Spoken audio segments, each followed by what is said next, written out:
Hello, my elementary one artist. I am wrapping up our school year. So this is going to be one of the last projects. I'm going to show you one more thing next week, but it's a fun thing.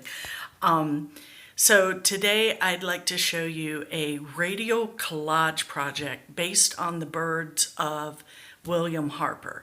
William Harper was an artist who lived in Cincinnati, Ohio. He was a graphic artist, so that meant that he was a realistic graphic artist, so he would take forms. He loved nature, so he did a lot of birds, bugs, plant life. Most of them were Ohio based.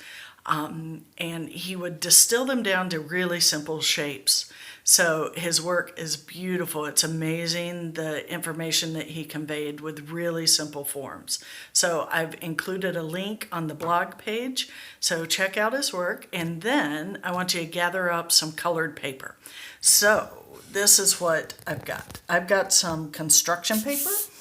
I've got some reds, oranges, yellows, blacks. I'm going to start with orange. So we're going to create a symmetrical design. So that means that I want to create 4 identical shapes to start with. So to be efficient, this is a fairly small piece of paper because that's what I have. I'm going to fold it once, and then I'm going to fold it again. So I'm going to be cutting through 4 layers of paper. So you're going to have your strong hands going on. Now I'm going to create I think I'll do a body of a bird, maybe with wings. I think I might do the wings separate though. So look at some of the examples of Charley Harper's work. A lot of his bird shapes are, again, very stylized, so they're very simple. So I'm just going to create teardrop shape here. Notice how I'm trying to use the length of my paper, so I might go a little bit bigger when I cut. So I'm going to use my scissors. I'm cutting through 4 layers now, so each piece, I'm just going to go ahead and cut all the way through. I'm going to use this, so try to do accurate cutting. Take your time. Cut on the line if you can. Try to be neat. This is part of your craft of your work. All right. So now I've got my paper here, and I'm going to just which way I want the bodies of my birds to go. I think that looks good. Now I need wings. So let's see what this, so I've still got my 4 layers here. I'm going to try this. Let's see what it'll look like. I'm thinking wings, thinking wing shape. So there's 4. So I'm just going to put those there. Now I'm going to take this other piece and cut out. If you want to be really precise, you could trace these onto there, but I don't have time for that.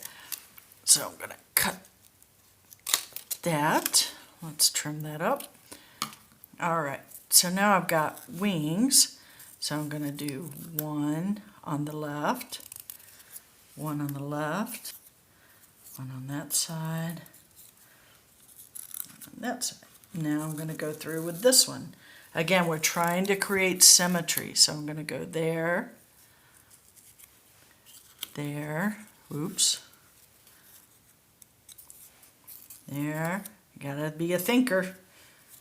So before I get too crazy now, maybe I'll just play around with 1 and decide how I want the wings to be set. I kind of like that, don't you? It looks like he's kind of taken off there. So I think I might do that. So now I'm going to grab my glue and go ahead and start gluing down my design.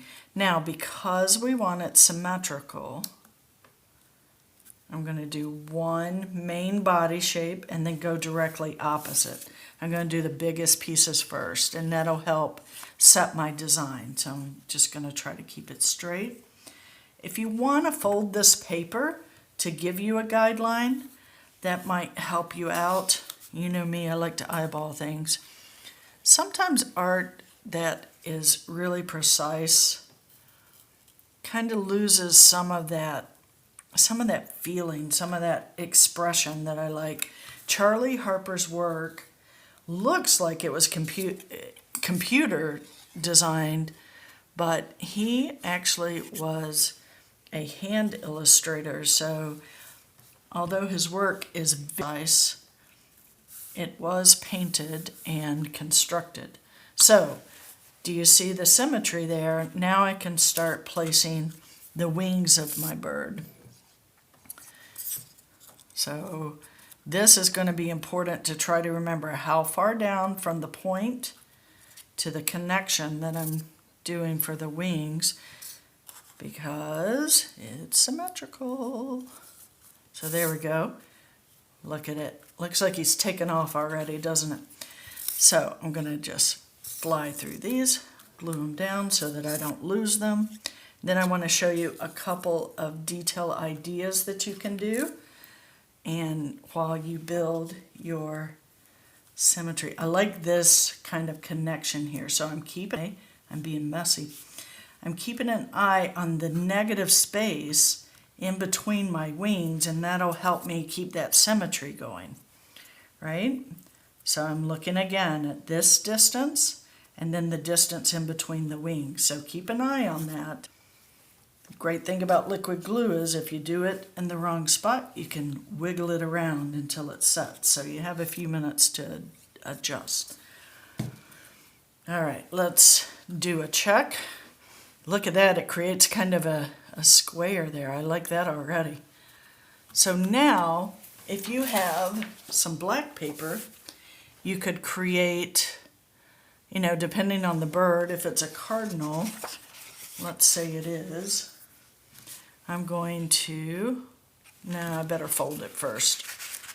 So one, fold, and then can I do, yeah, I think I can fit another one. So I'm just going to trim this out so that I won't waste that part of the paper. So remember, you want to cut 4 at a time, correct? Yeah. So if my fold's over here, I can cut over here. Let's make him into a cardinal, even though cardinals aren't really that orange color. So let's see, I'm going to cut sort of let's call it a tombstone shape. Like that. Would it go that way? No. Would it? Let's see. Only if the bird's facing you. So if the bird's looking at you, so if this is a cardinal, that would be looking at me, right? Yes. Yeah, I like that.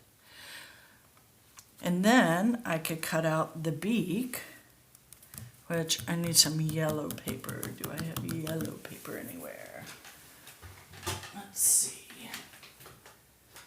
Yeah, I don't think I do. So maybe I'll do it maybe I'll do a red beak.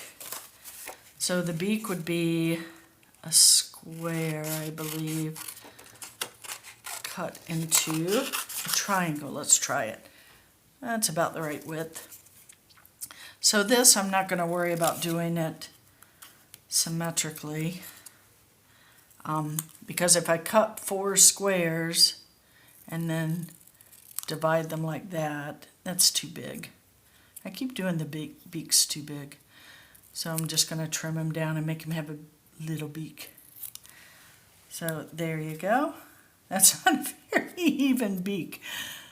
Like I said, mark of the hand, right? Makes great art. And there. Oh, I like that. That looks pretty good. So let's see. Can you see that one?